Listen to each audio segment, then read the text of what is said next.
పరిశుద్ధ గ్రంథము నుండి మరోసారి కొన్ని మాటలు మనం జ్ఞాపకం చేసుకుందాం. ప్రభు యొక్క బలలో పాల్పొంపులు పొందే ముందు కొరింథీయులకు రాసిన మొదటి పత్రిక 11వ అధ్యాయం. కొరింథీయులకు రాసిన మొదటి పత్రిక 11వ అధ్యాయము 28వ వచనాన్ని మనందరం కలిసి చదువుకుందాం. 28వ వచనం. కాబట్టి ప్రతి మనుషుడు తన్ను తాను పరీక్షించుకొనవలెను, అలాగూ చేసి ఆ రొట్టె తిని ఆ పాత్రలోనిది త్రాగవలెను. మరోసారి చదువుకుందాం. కాబట్టి ప్రతి మనుషుడు తన్ను తాను పరీక్షించుకొనవలెను, అలాగూ చేసి ఆ రొట్టె తిని ఆ పాత్రలోనిది త్రాగవలెను. ప్రార్థన చేసుకుందాం. ప్రేమగల ప్రభువా, దయగల తండ్రి, మరోసారి మా ప్రభు రక్షకుడు మీ ప్రియకుమారుడైన యేసుప్రభు వారి నామంలో మీ కృపాసనం చేరుతున్నాం. మాటి మాటికి నీ కృపాసనం చేరే భాగ్యము నీ కుమారుడైన యేసు రక్తము ద్వారా మాకు ఇచ్చిన ఈ యొక్క ధన్యకరమైన ప్రవేశం కొరకే స్తోత్రాలు. దేవాని పేరు పలకడానికి కూడా యోగ్యులము కాదు, నీ పరిశుద్ధ ఆలయములో చేరడానికి కూడా యోగ్యములు కాదు. కేవలము ఆయన నీ కుమారుడైన యేసు రక్తము ద్వారా ఈ గొప్ప భాగ్యం మాకు ఇచ్చినందుకు స్తోత్రాలు. ఆయన మరోసారి చదవబడిన వచ్చిన భాగం ద్వారా ఆయన నీ వాక్య వెలుగులో మా జీవితాన్ని పరీక్షించుకోవడానికి ఆయన సహాయం చేయ. ఆయన నీ వాక్యం వెల్లడి అగుడుతోడని వెలుగు కలుగుతుంది. కాబట్టి నాయన మాలో ఉన్న చీకటి దూరపరిచి నాయన మమ్మల్ని ఆయన నీ యొక్క వెలుగు మార్గంలో, నీ జీవ మార్గంలో మీరు మమ్మల్ని నడిపించారు. దేవా, నీ వాక్యము చేత మా హృదయాన్ని పరిశోధించండి, మా ఆలోచనలు పరిశోధించు. దేవా తండ్రి, నీ వాక్యం దగ్గరికి వచ్చినప్పుడు మా నిజస్థితి, మా యొక్క నిజ రూపం మాకు తెలుస్తుంది ప్రభా. కనుక నీ వాక్యమే ఆయన మా అంతరంగాన్ని మాకు చూపించేది. నీ వాక్యము రెండంచులు గల ఆయన మరి ఎటువంటి వాడైన ఖడ్గము కంటే గొప్పదైనటువంటి ఖడ్గము, ఆ వాక్య ఖడ్గము చేత మా శరీర ప్రాణ ఆత్మల్లోనికి ప్రవేశించి ఆయన మరి తండ్రి మీరే ఈ వాక్యం ద్వారా శోధించండి. దేవా తండ్రి, గాయం చేయి దెబ్బలు అంతరంగములో చిచ్చి చెడుతనమును దూరపరచునన్నట్టుగా ఆయన నీ వాక్యం ద్వారా మా అంతరంగంలో ఉన్నటువంటి చెడుతనము, ఆయన ఎక్కడైతే ఆ మా అంతరంగంలో చెడుతనం ఉందో, చెడు ఆలోచనలు ఉన్నాయో అవన్నీ కూడా దూరపరచున్నాయి. దేవా, మా నోటి మాట, మా హృదయ ధ్యానము నీకు అంగీకారంగా ఉన్నట్లుగా సహాయం చేయమని యేసుప్రభు నామములో ప్రార్థిస్తున్నాము తండ్రి, ఆమేన్.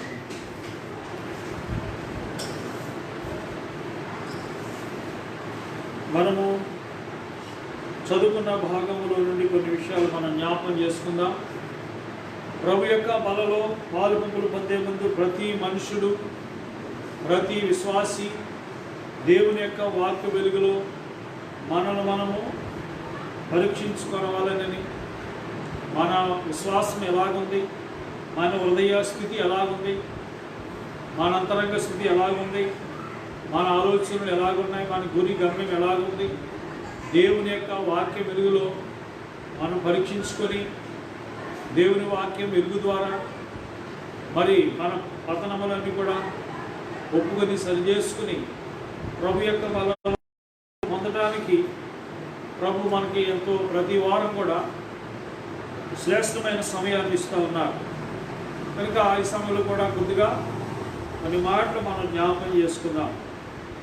ఈరోజు ప్రభు యొక్క బలలో పాల్పంపులు పొందే ముందు ఒక అంశం గురించి మరి జ్ఞాపకం చేయాలని ఆశపడుతూ ఉన్నాం. ఆ అంశం పేరు ఏంటంటే, విశ్వాసి పాపం చేస్తే ఏమవుతుంది? విశ్వాసులైన వారు పాపం చేస్తే ఏమవుతుంది? ఈ ప్రశ్నకు కొన్ని సమాధానాలు దేవుని వాక్యం నుండి మనం జ్ఞాపకం చేసుకుందాం. మరి ఈరోజు ఎంతోమంది విశ్వాసులైనటువంటి వారు మరి పాపము చేస్తూ విశ్వాసంలో జీవిస్తున్నారు. కనుక దేవుడు ప్రేమ కలిగిన వాడు కనుక మరి ఇందాక మనం ఆరాధనలు చూసుకున్నాం. ఆ ప్రేమను బట్టి దేవుడు మనల్ని క్షమిస్తూ ఉంటాడు. మనం ఎలా తిరిగినా ఏం చేసినా పర్వాలేదు అనేటువంటి అజ్ఞానస్థితిలో చాలామంది జీవిస్తూ ఉన్నారు. లేకపోతే కొంతమంది సీనియర్స్ అయిన వారిని కొంతమంది చూసి వారే సీనియర్స్ ఇలా జీవిస్తున్నారు, ఇలాంటి భయంకరమైన పాపం చేస్తున్నారు, నేను జూనియర్ని కదా, నేను చేస్తే ఏమైంది అని కొంతమంది ధైర్యం తెచ్చుకుంటా ఉన్నారు. అయితే పిల్లలు మనం పరిశుద్ధకరమైన బైబిల్ మనం చూద్దాం. బైబిల్లో విశ్వాసులైన వారు పాపం చేసినప్పుడు ఏం జరిగింది? కాబట్టి మనం చూస్తే మరి పాపము చేసినప్పుడు విశ్వాసులైన వారు పాపం చేసినప్పుడు ఏం జరుగుతుంది అని ఆలోచన చేస్తే కొంతమంది బోధిస్తూ ఉంటారు, మరి దేవుని విశ్వాసం ఉంచిన రక్షణ పొందిన విశ్వాసులు పాపం చేసినప్పుడు వారి సమస్తాన్ని కూడా పోగొట్టుకుంటారు అని కొంతమంది బోధిస్తుంటారు. అంటే సమస్తాన్ని పోగొట్టుకోవడం అంటే ఇక దేవుడితో వారికి సంబంధం ఉండదు, ఇక దేవునికి సంబంధించినటువంటి ఏ విషయాల్లో వాళ్ళకి పాల్పంపులు లేవు అన్నట్టుగా బోధిస్తూ ఉంటారు. కానీ అది కూడా వాస్తవం కాదు. కాబట్టి మరి విశ్వాసి పాపం చేసినప్పుడు దేవునితో ఉన్నటువంటి సంబంధం అనేది పోదు, కానీ సహవాసం అనేది పోతుంది. సంబంధము యేసు ప్రభువుని అంగీకరించినప్పటి నుంచి సంబంధం దేవునితో మనకి ఆ రిలేషన్షిప్ అనేది ఏర్పడుతుంది. అయితే పాపం చేసినప్పుడు జరిగేది ఏంటంటే ఫెలోషిప్ అనేది ఉండదు. అంటే దేవునితో సహవాసము మనం చేయలేము. కాబట్టి అయితే మరి దేవుడు విశ్వాసులైన వారు పాపం చేసినప్పుడు మనపక్షంగా ఉండి దేవుడు మనల్ని వాదిస్తూ ఉంటాడు. మనపక్షంగా ఉండి దేవుడు సాతానుతో వాదిస్తాడు. ఎందుకంటే మనం పాపం చేసినప్పుడు సాతాను మన మీద నిందారోపణ చేయడానికి నిలబడతాడు.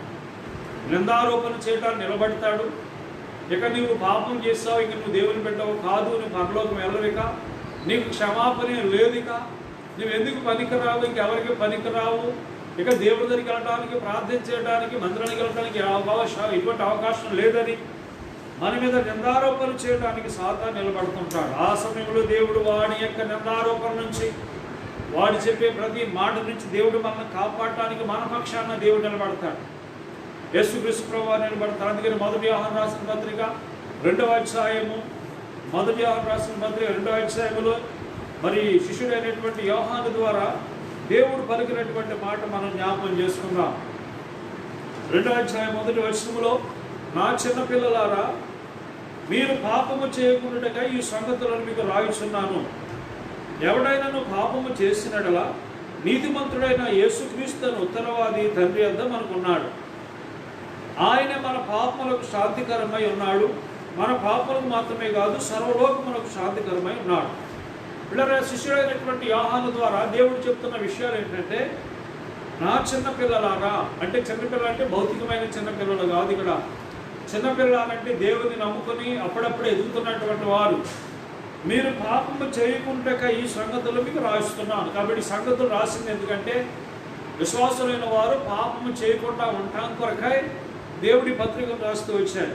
అయితే ఒకవేళ ఎవరైనా పాపము చేసినడలా, ఒకవేళ ఎవరైనా మరి శోధనకు నిలవలేక మరి పాపము చేస్తే కనుక, ఆ ఒత్తిడికి తట్టుకోలేక పాపం చేస్తే కనుక, ఆ శోధనలో మరి నిలబడలేక పాపంలో పడిపోతే కనుక, మన దగ్గర మన కొరకై మరి నీతిమంతుడైన యేసుక్రీస్తు అనే ఉత్తరవాది తండ్రి వద్ద మనకు ఉన్నాడు. ఆదరణకర్త, ఉత్తరవాది, మన పక్షంగా వాదించేవాడు. తండ్రి దగ్గర యేసుక్రీస్తు ప్రభువారు మన కొరకు నిలబడుతూ వచ్చారు. ఆయన నిలబడి మన పక్షంగా ఆయన వాదిస్తూ ఉంటారు. మరి సాతాను చెప్పేటువంటి ప్రతి మాటని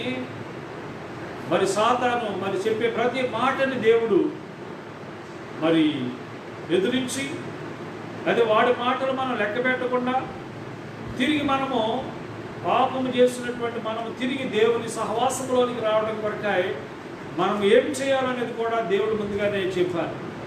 కాబట్టి యేసుక్రీస్తు ప్రభువారు ఉత్తరవాదిగా మనకు తండ్రి దగ్గర మనకున్నాడు. మన పక్షంగా వాదించేవాడు మనకున్నాడు. కాబట్టి మరి విశ్వాసులైనటువంటి వాళ్ళు పాపం చేసినప్పుడు తిరిగి దేవుని దగ్గరికి యేసుక్రీస్తు ప్రభువారు రక్త ప్రోక్షణ కిందకి వచ్చినట్లుగా మరి పరిశుద్ధాత్మ దేవుడు చేస్తాడు. అందుకనే రోమపత్రిక 8:3 కాబట్టి క్రీస్తు యేసునందున్న వారికి ఏ శిక్షా విధి లేదు, క్రీస్తు యేసునందున్న వారికి ఏ శిక్షా విధి లేదని దేవుని వాక్యం చెప్తుంది.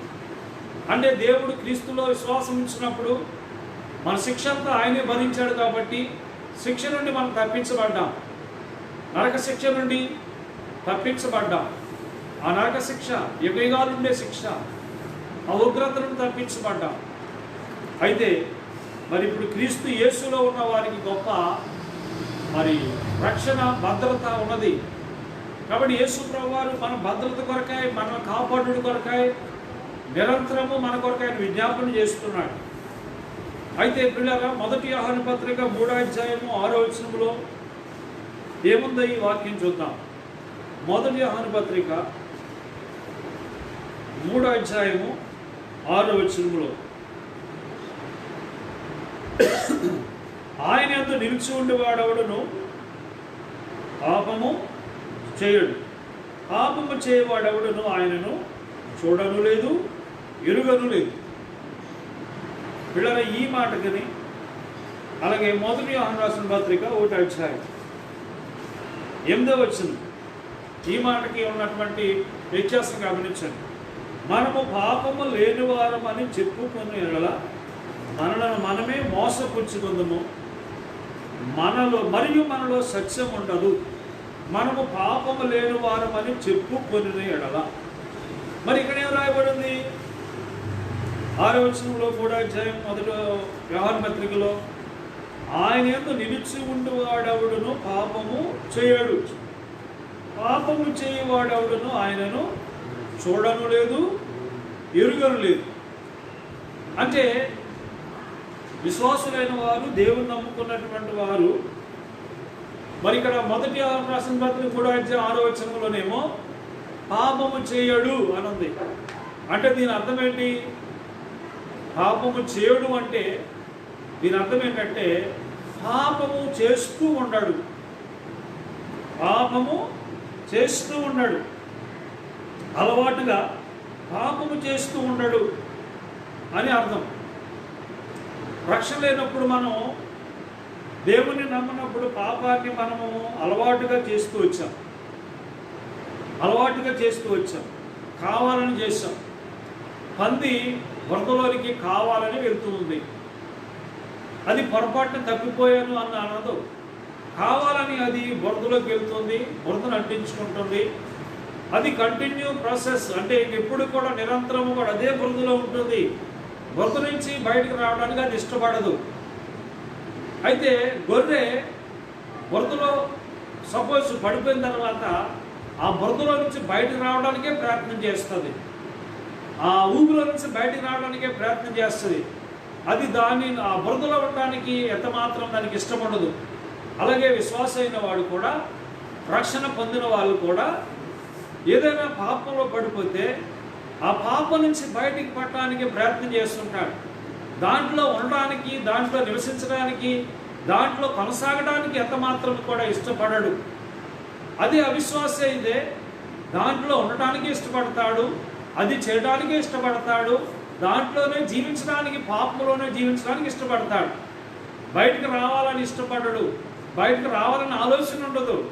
అయ్యో నేను పాపంలో ఉన్నా, నేను పశ్చాత్తాపం అనేది ఉండదు.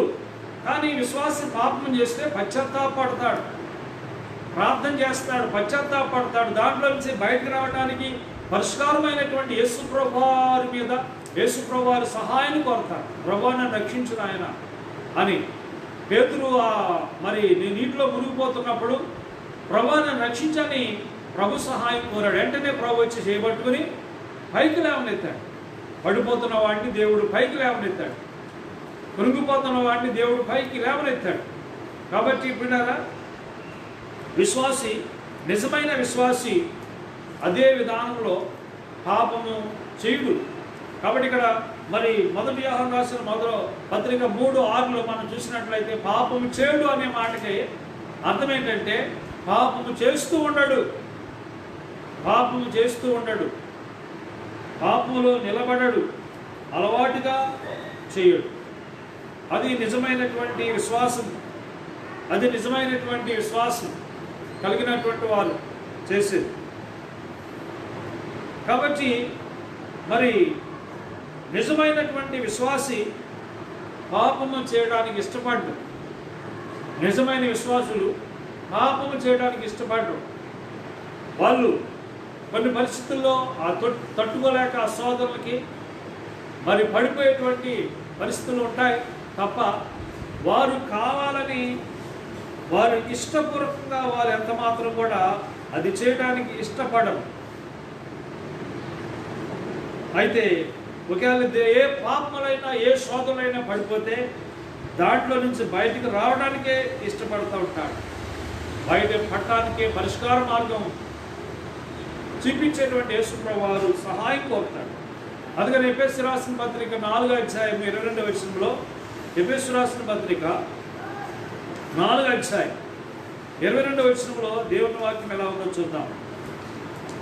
కావున మునుపటి ప్రవర్తన విషయంలోనైతే మోసకరమైన దురాశల వలన చెడిపోవు మీ ప్రాచీన స్వభావమును వదులుకొని, ప్రాచీన స్వభావాన్ని, పాత అలవాట్లను, పాత జీవితాన్ని వదులుకొని మీ చిత్తవృత్తి యందు నూతన పరచబడిన వారై నీతియు యథార్థమైన భక్తి గలవారై దేవుని పోలికగా సృష్టించబడిన నవీన స్వభావమును ధరించుకొనవలెను. కాబట్టి ఒక విశ్వాసి నూతన స్వభావాన్ని, నూతన క్రియలను చేయడానికి ఇష్టపడతాడు. కాబట్టి దేవుని యొక్క స్వభావం కలిగి జీవించడానికి ఇష్టపడతాడు. కాబట్టి నవీన స్వభావం, నూతన స్వభావం యేసుక్రీస్తులో ఉన్న వారికి నూతన స్వభావాన్ని దేవుడిస్తాడు, నూతన ఆలోచన దేవుడిస్తాడు, నూతన తలంపులు దేవుడిస్తాడు. కాబట్టి ప్రాచీన తలంపులు, ప్రాచీన అలవాట్లు, పాత పద్ధతులు, పాత వాటి మీద దేవుడు జయమిస్తాడు. అవన్నీ కూడా వదులుకోవాలి. కొంతమంది విశ్వాసులైన వారు పాత వాటిని వదులుకోకుండా వాటినే మరి చేస్తూ ఉంటారు. కాబట్టి మనం విశ్వాసులు అనటానికి, మనం రక్షించబడ్డామనటానికి రుజువేంటి? మనం పాత వాటిని విడిచిపెట్టం. అందుకనే కాగా ఎవడైనా క్రీస్తునందు ఉన్నాడో వాడు నూతన సృష్టి, ఇదిగో పాతవి గతించేను. క్రీస్తులోకి వచ్చిన తర్వాత నూతన వ్యక్తులమే, పాతవి గతించిపోవాలి, పాతవన్నీ గతించిపోవాలి. కాబట్టి పిల్లరా, విశ్వాసి పాపం చేస్తే ఏం జరుగుతుంది అనే దానికి మొట్టమొదటిగా సాతాను మన మీద వేసే గంధారోపణ నుంచి దేవుడు యేసుక్రీస్తు ప్రభువారు తండ్రి కుడిపార్శ్వం నుండి మన పక్షంగా వాదించే ఉత్తరవాదిగా మనకున్నాడని మనం మొట్టమొదటిగా గమనించాలి. రెండవదిగా మరి విశ్వాసి పాపము చేయడానికి ఇష్టపూర్వకంగా వెళ్ళడు, ఇష్టపూర్వకంగా మరి పాపం చేయడానికి వెళ్ళడు. ఒకవేళ ఏదైనా పరిస్థితిలో తప్పిపోయినప్పుడు దాని నుంచి బయటికి రావడానికే ప్రయత్నం చేస్తుంటాడు. తర్వాత విశ్వాసి పాపం చేస్తే ఏం జరుగుతుందంటే దేవుడు క్రమశిక్షణలో పెడతాడు. నిజమైన విశ్వాసి పాపం చేసినప్పుడు మరి అతన్ని క్రమశిక్షణలో పెట్టడానికి దేవుడు కొన్ని పరిస్థితులు గుండా తీసుకెళ్తాడు. కాబట్టి కంపల్సరిగా క్రమశిక్షణ ఉంది, శిక్ష ఉంది.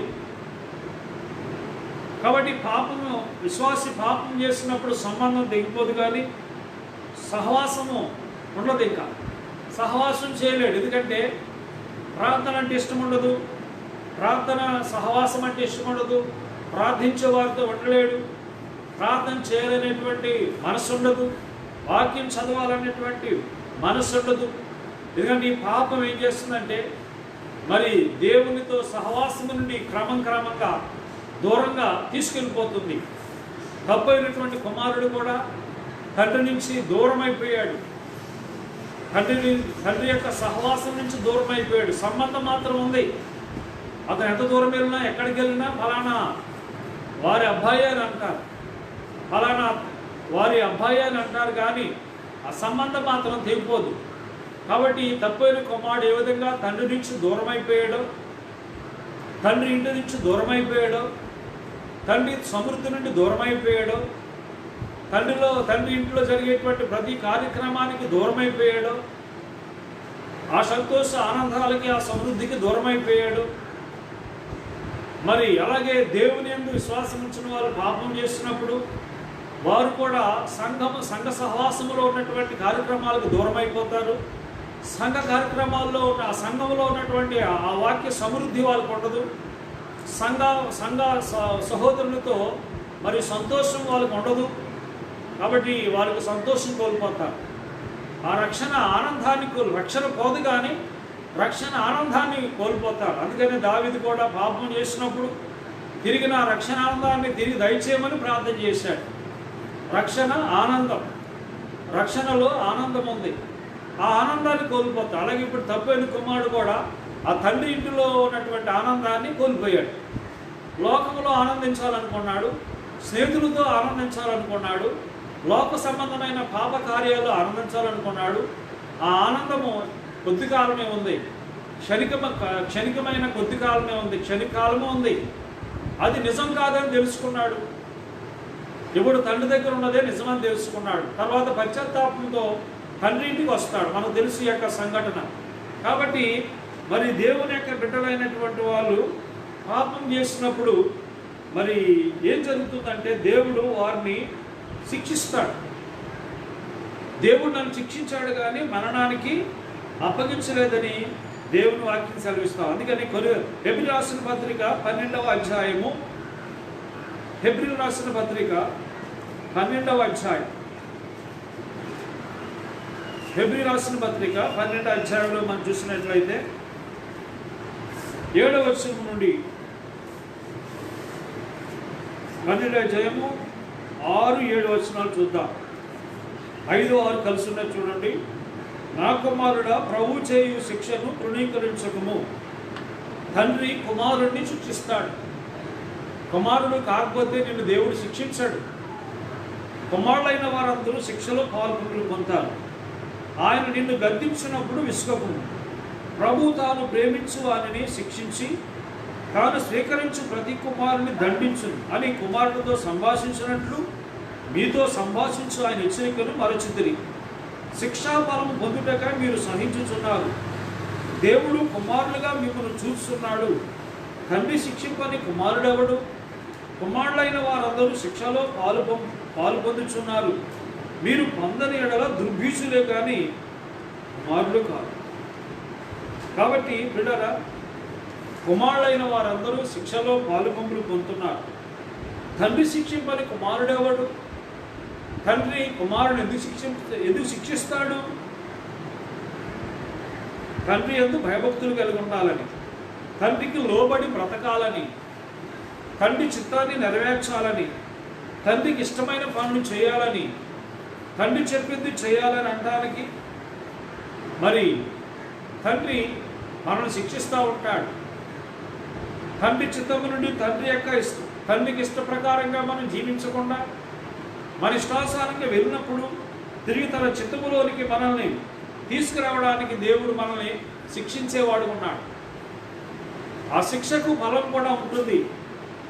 దేవుడు ఎవరినైతే కుమారులైనటువంటి వాళ్ళని శిక్షిస్తాడో ఆ శిక్షను ఎవరైతే పొందుతూ ఉంటారో ఆ శిక్ష ప్రస్తుతం దుఃఖకరంగా ఉన్నప్పటికీ ఒకరోజు అది ఎంతో ఆశీర్వాదకరంగా ఉంటుంది, అదెంతో మేలుకరంగా ఉంటుంది.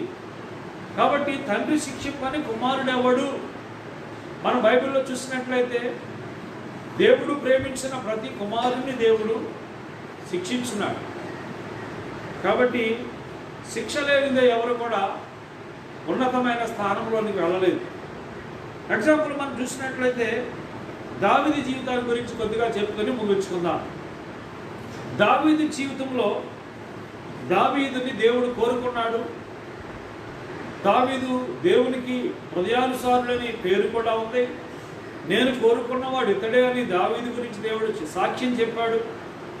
దావీదు ద్వారా దేవుడు ఎన్నో కార్యాలు జరిగించాడు. అలాంటి దావీదు కూడా ఒకనొక సందర్భంలో మరి తప్పిపోయిన వాడు ఉన్నాడు, పాపం చేశాడు. బెత్షెబాతో భయంకరమైనటువంటి విచార పాపం చేసినప్పుడు మరి కోరుకున్న దావీదుని, హృదయానుసారుడైన దావీదుని, మరి ప్రేమించే దావీదుని దేవుడు శిక్షించాడా లేదా? శిక్షించాడు. కాబట్టి దావీదు శిక్షించబడినటువంటి విధానాలు కొన్ని ఉన్నాయి, అవి మనం చూసుకుని మనం ముగించుకుందాం. కాబట్టి దావీదు పాపం చేశాడు, పాపానికి శిక్ష ఉంది. అది ఎవరికైనా ఎలాంటి వాళ్ళకైనా శిక్ష తప్పదు. అయితే దేవుడు క్షమిస్తాడు కానీ, పాపాన్ని క్షమిస్తాడు కానీ ఆ పాపం చేసినందుకు శిక్ష మాత్రం తప్పదు. ఆ శిక్ష ఎందుకంటే మన మేలు కొరకే. ఒకవేళ శిక్ష లేకపోయినట్లయితే మనం ఇంకా ఇలాగే చేస్తూ ఉంటాం. కాబట్టి ఎగ్జాంపుల్ మనం చూసినట్లయితే దావీదు బెత్షెబాతో చేసినటువంటి పాపానికి మరి శిక్షలు దేవుడు విధించాడు. మొట్టమొదటిగా మనం చూసినట్లయితే మరి అతని ఇంట్లోనే భయంకరమైనటువంటి యుద్ధాలు, మరణాలు. ఎందుకంటే ఊరియా అనేటువంటి మరి అతను దావీదు ఏం చేశాడంటే చంపించేశాడు. నరహంతకుడు అయిపోయాడు దావీదు చేసినటువంటి నరహత్య తన ఇంటి వారిని, తన ఇంట్లో కూడా మరి ప్రవేశించింది. దేవుడు ముందుగానే చెప్పాడు, నీ ఇంటి వారి మూలంగానే నీకు యుద్ధాలు వస్తాయి. చూడండి 2వ సమూయేలు గ్రంథం 12వ అధ్యాయం 9వ వచనం నుండి, నీవు యెహోవా మాటను తృణీకరించి ఆయన దృష్టికి చెడుతనము చేసితివేమి? హిత్తీయుడకు ఊరియాను కత్తి చేత సంధించి అతని భార్య నీకు భార్యగినట్లుగా నీవు పట్టుకొని ఉన్నావు. అమ్మోనీయుల చేత నీ వదను చంపించితివి కదా. నీవు నన్ను లక్ష్యము చేయక హిత్తీయుడకు ఊరియా భార్యను నీకు భార్యగా అగునట్లు తీసుకున్నందున నీ ఇంటి వారికి సదాకాలం యుద్ధము కలుగును గాక. నా మాట ఆలకించము. యెహోవానకు నేను సెలవిచ్చినదేమనగా, నీ ఇంటి వారి మూలముగానే నేను నీకు అపాయమును పుట్టిందును. నీవు చూచుండగా నేను నీ భార్యలను తీసి నీ చేరువ వారికి అప్పగించేదను. కాబట్టి బిడ్డారా, అందుకని గలతీ రాసిన పత్రికలో ఉన్నటువంటి వాక్యము అక్షరాల నిజం. అది ఎవరికైనా ఏ కాలంలో అయినా నిజమే. కాబట్టి దేవుని వాక్యం ఇప్పుడు తప్పిపోదు. కాబట్టి దేవుని వాక్యం గలతీ రాసిన పత్రిక 6వ అధ్యాయం మనం చూసినట్లయితే, మోసపోకుడి, దేవుడు వికరించబడడు, మనుషుడు ఏ విత్తును అదే పంటను కోయును. అలాగే దావీదు కూడా ఏ విత్తనం అయితే విత్తున్నాడో అదే పంటను తన ఇంట్లోకి కోసాడు, అదే పంటను తన ఇంట్లోకి కోసినాడు. కాబట్టి దేవుడు ఎక్కిరించబడడు, మనుషుడు ఏ విత్తును అదే పంటను కోయును. కాబట్టి దావీదు చేసినటువంటి పాపానికి మరొక దేవుడు క్షమించాడు, కానీ శిక్ష మాత్రం దేవుడిచ్చాడు. అలాగే మనం కూడా మన బిడ్డలు తప్పు చేస్తే వాళ్ళని మనం శిక్షించిన తర్వాత అప్పుడు మరలా దరికి చేర్చుకుంటున్నాం, క్షమిస్తాం, ఆదరిస్తాం. అలాగే దేవుడు కూడా తన బిడ్డలైనటువంటి వారు పాపం చేసినప్పుడు ఆయన శిక్షించేవాడుకున్నాడు. శిక్షింపని కుమారుడెవడు. కాబట్టి మొదటగా దావీదుకు వచ్చినటువంటి శిక్షలు ఏంటంటే, అతని ఇంట్లోనే యుద్ధములు, అతని ఇంట్లోనే మరణములు, ఇవన్నీ కూడా మరి అతని ఇంట్లోనే ఉన్నాయి. అతను చనిపోయే వరకు కూడా దావీదు యొక్క ఇంటిని యుద్ధాలు విడిచిపెట్టలేదు, మరణాలు విడిచిపెట్టలేదు. ఇవన్నీ కూడా అతను వెంటాడుతూ వచ్చాయి. రెండవదిగా మనం చూసినట్లయితే, మరి దావీదు వలన బెత్షెబాకు పుట్టినటువంటి కుమారుడు చనిపోయినాడు. శిశు మరణాలు జరిగినాయి. కాబట్టి శిశువు అయినటువంటి చిన్నపిల్లడు చనిపోయినాడు. పాపం వలన పుట్టినటువంటి, పాప సంబంధం వలన పుట్టినటువంటి ఆ బెత్షెబాకు పుట్టినటువంటి కుమారుడు చనిపోయినాడు. ఆ కుమారుడు కొరకు ఎంతో ప్రార్థించాడు, కానీ దేవుడు ఆ ప్రార్థన వినలేదు. ఆ ప్రార్థన ఉపవాసంతో ప్రార్థన చేశాడు, ఉపవాసాలతో ప్రార్థన చేశాడు. ఆ కుమారుడిని బ్రతికించమని ఉపవాసంతో ప్రార్థన చేసినాడు. మరి దేవుడు అతను మొర వినలేదు. ఎందుకంటే దావీదు పాపం చేసినాడు. పొరుగువాని భార్యను తీసుకున్నాడు. మరి ఇది అక్రమము, ఇది ధర్మశాస్త్రం మీరటం. కాబట్టి ఈరోజు కూడా చాలామంది పాపం చేసి మరి పాపం వల్ల వచ్చిన దాని కొరకే ప్రార్థన చేయమంటారు. పాపం చేసి మరి ప్రార్థన చేయమంటారు పిల్లరా. కాబట్టి ఈ రోజున దావీదు కూడా మరి బ్రతికించమని ప్రార్థన చేసినాడు, కానీ దేవుడు మాత్రం వినలేదు. కాబట్టి మూడవదిగా మనం చూసినట్లయితే, ఊరియా యొక్క వైవాహిక జీవితము పవిత్రతను, అతని కుటుంబ పవిత్రతను దావీదు పాడు చేశాడు. దావీదు పాడు చేసిన కారణంగా మరి దావీదు యొక్క గృహంలోనే, దావీదు యొక్క పిల్లల్లోనే లైంగికమైనటువంటి నీచకరమైనటువంటి పనులు చేశారు. వాళ్ళు వర్షం తప్పిపోయినారు. కాబట్టి దావీదు యొక్క పిల్లలే ఒకరితో ఒకరు భయంకరంగా వాయు వరుస తప్పిపోయి ఆ వర్షాలు తప్పిపోయి వారు భయంకరమైనటువంటి మరి పాపాన్ని